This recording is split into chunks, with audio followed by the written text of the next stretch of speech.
جنرال ضیاء الحق دور د 1900 یا 1988 پورې نو 11 کالو پورې د پاکستان حکمرانو او د ټولو نه سیوا په یو ځل باندې حکومت هم چې کوم نه د کړی دی 1988 کې په هغه ورځ باندې ختم شو، په کوم ورځ باندې چې د جیاز په یو حادثه کې چې کوم نه شهید شو. امریت د جنگ بس یو بر سره یو رشتہ را پاکستان کې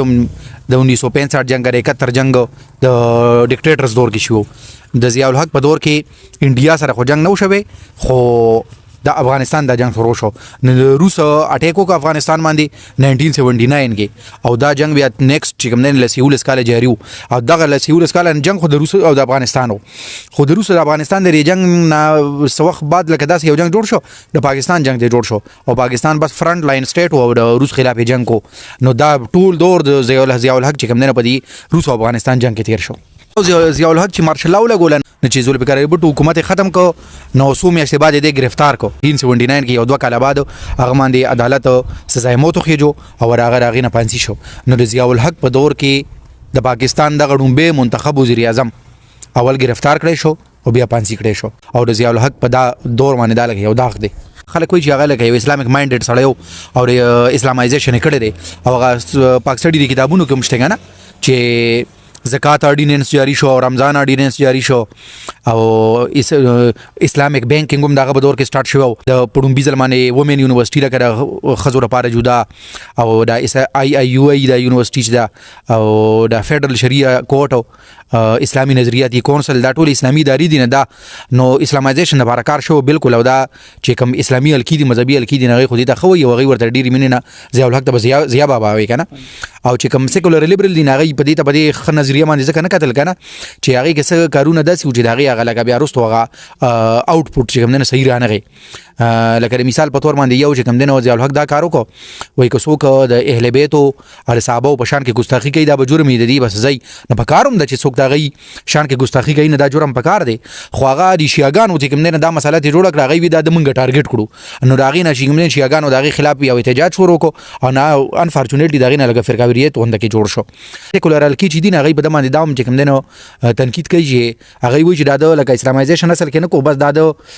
د خلکو د سپورټ غستور لپاره خلکو خوشاله لپاره هغه مذهب کارت یوز کو. د ضیاء الحق دور کې خارجه پالیسی چې روس افغانستان جنگ شروع شو انو هغه زمانہ کې خو روس او د امریکای یو بل سره کولډ وار اوس دلته کې امریکای غوښتل چې روس چې کوم نه پر افغانستان کې بس تباہ کی چې دلته نه ختم شي او هغه یې کې کامیاب هم شو. نو د امریکای خو ډایرکټ دلته روس سره جنگ نه کو، امریکای خو مجاهدین ولا اسلحه او پی سي د سيزونه ورکول ټریننګ ورکو په خبر کې او کوټه کې کوم نه ټریننګ کیمپونه ایران کې پاکستان امریکای سره چې کوم نه بس ډیر دوستانه تعلقات جوړ شو ځکه چې پاکستان د غیر لپاره جنگ کو. نو په دغه دور کې ضیاء الحق یو داخه کارو کو چې امریکای چې کله پاکستان ته ضرورت راشي ډالر ورکړي کنه نو ډالر خو ورکول خو ضیاء الحق دا کارو کو. ضیاء الحق ورته نه صرف ډالر نه د خوري او مشهور جمله را ورته وی چې همه مونږ نه همه F-16 چاهیے. نو دا پړومبي ځلمان د پاکستان د امریکای نه لکه په دغه دور کې د F-16 اغستی دي او نور خارجه پالیسی چې د کله دا جنگ کوړه د روس خلاف ان د پاکستان خو چې دا د روس خلاف د کافر خلاف جهاد دی او موږ د اسلام لپاره جنگ کوو د افغانستان لپاره. نو ټول اسلامیک ورډ کې دته بس بالکل داسې لکه د یو هیرو غوندګي درجه حاصله واجب د اسلام لپاره جنگ کوي. لکه د چکلم ډیکټیټرشپ راشي او فوجان حکومت راشي نو بس سیاستدانانو خو بدر شروع شي او د هغه سیاستدانانو خرج شروع شي کوم سیاستدانان چې ډیکټیټر سره لاس ملاو کی نو هغه خودم راغون کړل لوزان سره کړل جمهوریت چې کوم لیډران وغه په جیلونو کې پراته و. ذوالفقار علی بټو خو موږ اوسو یا په پانسی شو په کې چې کوم نه غټه واقعیا دا چې 1981 کې نواز شریف چې کوم نه پنجاب کابینه کې د شامل شو وزیر خزانه شو او سالور کال بعد چې کله 1985 کې الیکشن شو او د پنجاب د پاکستان د ټولو لوی صوبې وزیر اعلی نواز شریف شو. نه دا چې خلک وایي کنه نواز شریف فوج راو باسلې دی او نه بالکل د فوج په دور کې راوته بل پکې یو ډیولپمنٹ دا شو چې د چې څنګه راغې د 1978 کې په کراچۍ یونیورسيټي کې الطاف حسین یو سټوډنټ او هغه چې کوم نه یو ارګنایزیشن جوړ کړ مهاجر سټوډنټس ارګنایزیشن او 15 شپږ کال بعد 1984 کې راغینا MQM جوړ شو. نو د MQM دغه پارټي چې کوم نه چې بیا لکه سو وخت بعد د کراچۍ پورا راغی بالکل بلاس کې وا نو دا د ضیاء الحق په دور کې چې کوم نه دا پارټي جوړه شوی وا بلکې د ضیاء الحق او د دوی ور سره سپورټ هم د پر اخیری دور کې بیا انډیا او د پاکستان تعلقات خراب شو. نو تر دې پورې تعلقات خراب شو چې لکه خلکو ویږي انډیا پاکستان باندې حمله کوي. یو صحافي راغلی و دلته کې اسلام آباد ته ډاکټر قدیر سره چې کوم دی انټرویو کړی و. ډاکټر قدیر ته وی که جنگ جوړ شنه تاسو بس کوی. ډاکټر قدیر وته موږ به اټم بم چلو. نو یو دغه خبره یو بیا ضیاء الحق دغه ټیم کې داسې کار وکړو. پاکستان ان انډیا میچ ولته کې انډیا کې کنه نو ټیسټ میچ ونه ضیاء الحق داسې کار وکړي چې ټیسټ میچ کټول هلته کې لاړ. نو خلک حیران و چې خلک وی چې لکه لاندې اوس چې کوم دی فوج یو بل ته مخامخ دی او بل طرف در پاکستان صدر وی چې کوم دی انډیا کې گیم ګوري. واپس چې وی غلا دی راته نه د راجیو ګاندھی پر یو وخت کې کوم دی دا خبره وکړه چې که پاکستان ختم شي نو نورو مسلمانان ملکونه شته خو که انډیا ختم شي نو بیا بل هندو ملک نشته. یوي وی دا وی یوي ورته وی دا وی چې دا که تاسو جنگ شروع کنه دا به یو روایتي عوام جنگ نه بلکې دا به داس یو جنگي چې په دې کې با پاکستان اټم بم چلای. نو بس دا کدو خبري وای وکړي او چې کله ضیاء الحق دلته واپس راغی نو راجیو ګاندھی او انډیا ګورنمنت بیا دا فیصله وکړه فوج واپس کو او حالات نارملایز شو کنه. دې طرف ضیاء الحق کرکټ ډیپلوماسي وای. ضیاء الحق د دور اختتام خو